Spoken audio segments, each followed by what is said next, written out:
गडचिरोली छत्तीसगड सीमेजवळ 12 नक्षलवाद्यांना कंठस्नान घालण्यात आले। काकेरजवळ C60 पोलीस जवानांनी ही मोठी कारवाई केली।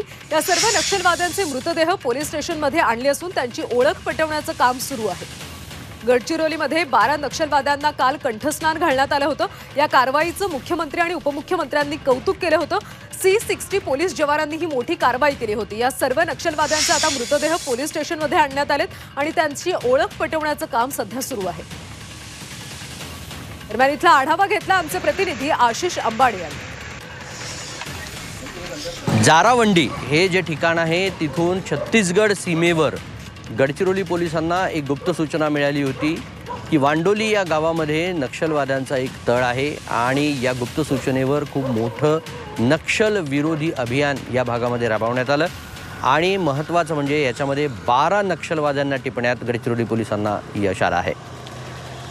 या टिपलेल्या नक्षलवाद्यांमध्ये 3 कमांडर दर्जाचे नक्षली आहेत आणि एकूण 7 पुरुष आणि 5 महिलांचे मृतदेह पोलीस दलाला या ठिकाणाहून मिळाले आहे। सर्वात महत्त्वाचं म्हणजे त्यातला एक जो कमांडर आहे लक्ष्मण आत्राम, त्याची ओळख पटलेली आहे, जो टिपागड दलमचा प्रमुख आहे। आशिष अंबाडे, झी मीडिया, गडचिरोली।